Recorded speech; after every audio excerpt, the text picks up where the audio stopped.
दीवानों के जीने से।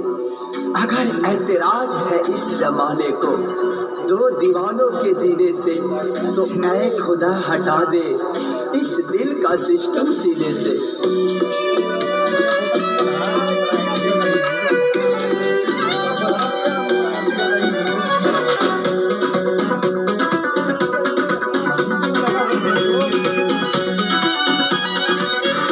दुश्मन बनल जमाना कैसे जी दीवाना। दुश्मन बनल जमाना कैसे जी दीवाना।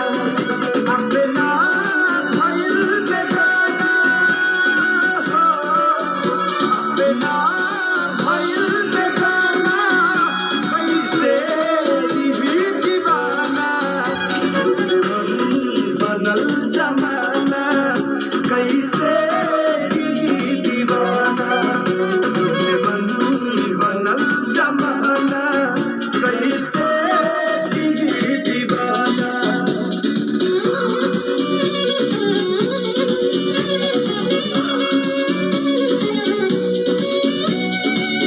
अगर गम मोहब्बत पे हावी ना होता तो खुदा की कसम मैं शराबी ना होता।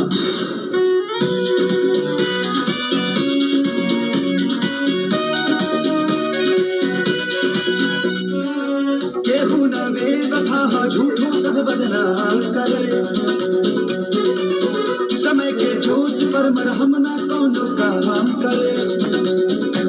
ना हम कहीं बेवफाई, ना वो कहीं बेवफाई, फिर भी हो खेला काहे हमनी में जुदाई।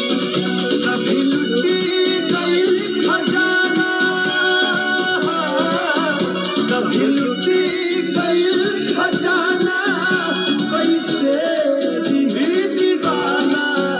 दुश्मन बनल जमाना कैसे जी दीवाना। दुश्मन बनल जमाना कैसे जी दीवाना।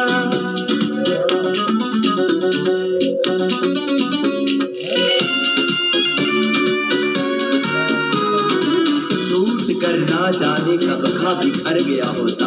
अगर मैं नहीं पीता तो शायद मर गया होता।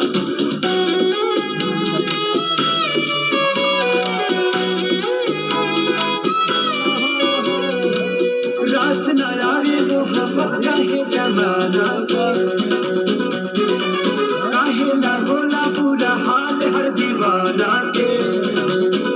फुट फुट के जहर ऐसन पीता पी कैसे। फाटल करे जरापन सिहिता सिह कैसे। गम ही बनल तराना, गम ही बनल तराना कैसे जी दीवाना। दुश्मन बनल जमाना कैसे जी दीवाना। दुश्मन बनल जमाना कैसे जी दीवाना। मार दिया